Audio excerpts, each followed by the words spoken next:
another episode of Entrepreneur TV. And on this episode, we are going to be talking about exactly when a dollar crash is going to happen, exactly how it's going to happen, why it's going to happen. And we're going to take a very data-driven approach to get there. We're also going to talk at the end about the 5 things you can do for both protection and profit as a result of this crash.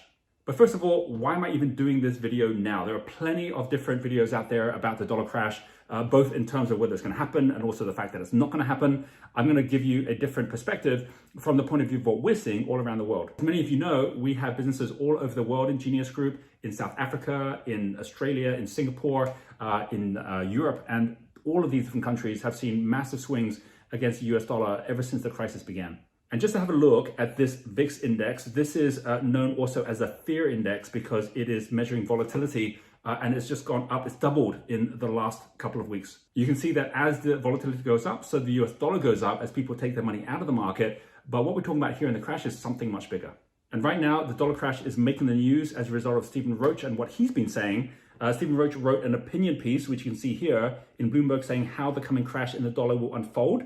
And he's since been talking about this in the news as well. This is what he just said to CNBC. The national savings rate is probably going to be deeper into negative territory than it has ever done for the United States or any leading economy in economic history. At the same time, America is walking away from globalization and is focused on decoupling itself from the rest of the world. That's a lethal combination. And if you're wondering who Stephen Roach is, he's one of the top economic experts in Asia and the former chairman of Morgan Stanley. Now, what Stephen says makes sense, but it's just another opinion, and that's really the problem with it. And like I said, I want to take a more data-driven approach to this, and so the person that I'm going to be referring to is Billionaire Ray Dalio. Now, what Ray has done is he has started publishing chapter by chapter of his new book, The Changing World Order, on his LinkedIn page, and he's now up to chapter 4. And I'm going to give you the highlights of exactly what he's saying and what we need to prepare for. And in case you didn't know who Ray Dalio was, he was working on the floor of the New York Stock Exchange at the time when Nixon took the US dollar off the gold standard. That was in the early 1970s. And by the time he got to 1980s, he already had started figuring out that all economic cycles have waves. Most economists and even traders, they take waves which are 10 years, maybe even 50 years. But he started realizing that cycles even go up to 100 and 500 years. He turned his thinking into code, creating some of the very first trading algorithms, which allowed him to set up Bridgewater Associates, which by the time 2013 came around, became the biggest hedge fund in the world.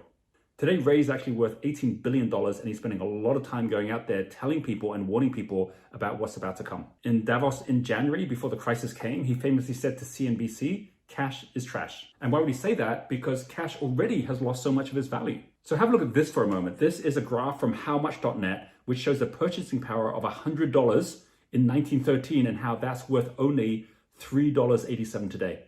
That's a 97% drop in value. And in fact, if you look at it against an ounce of gold, $20.67 was what it would cost you for an ounce of gold back in 1913. Today, it's $1,737. That's a drop of 99% in the value of the dollar.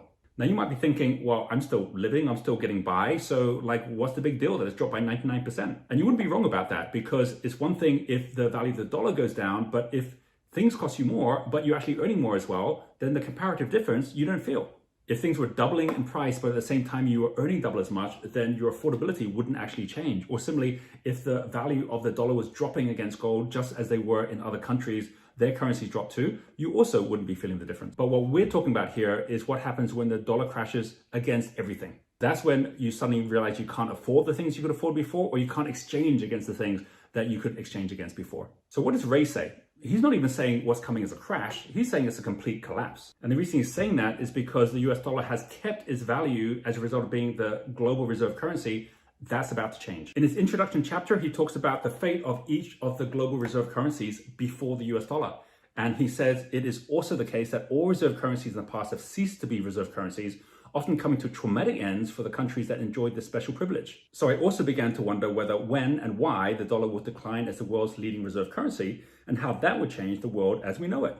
In chapter 1, he actually shows the 4 empires, Dutch, British, American, and Chinese, and says these empires held the last 3 reserve currencies, the US now, the British before it, and the Dutch before that. China's included because it has risen to be the second most powerful empire country, and because it's so consistently powerful in most years prior to around 1850. But what you're going to see is he basically predicts that it's going to be China who ends up with the next reserve currency. He also shows a graph of the rise and decline of the big cycle, where you can see there are certain things like education, innovation, competitiveness, which all start to decline first. And the final thing that declines is the reserve status of the currency itself. Now, if you've been following Ray, you'll know that he's been comparing the current crisis very similar to the 1930 depressions. And Ray says, as previously explained, the last major period of destroying and restructuring happened in 1930 to 45, which led to the new period of building and the new world order that began in 1945 with the creation of a new global monetary system and a new American-dominated system of world governance. Now, most of us have spent our entire lifetime with just one reserve currency. But what's happened here is that Ray has gone all the way back and studied how the cycle repeats itself every time. In chapter 2, he talks about what the 6 stages of the cycle are. The first stage is hard money and almost no debt. Hard money is something like gold, which actually has intrinsic value. Second stage is when money becomes claims on the hard money, such as paper money. Third stage is increased debt, which actually is then built off that money. Then comes debt crisis, defaults, and devaluations. Next stage is fiat money, which actually then decouples totally from the hard money. And finally, a collapse and the start of a brand new cycle. Now, you can be skeptical about this because the government keeps on printing more trillions and trillions of dollars, and you might think, well, at this point, it still hasn't collapsed. But what Ray is saying is that this is not a matter of whether, it's a matter of when. In chapter 3, which is called The Changing Value of Money, he says printing and devaluing money is the easiest way out of a debt crisis. He says you are seeing these things happen now in response to the announcements of the sending out of large amounts of money and credit by central governments and central banks. He says all currencies have been devalued or died. And of the roughly 750 currencies that have existed since 1700, only about 20% remain. And of those that remain, all have been devalued. You can see here a graph that Ray's put in on how each of these reserve currencies have compared against gold. And really what we're waiting for right now is for the new reserve currency to get strong enough to take over from the US dollar.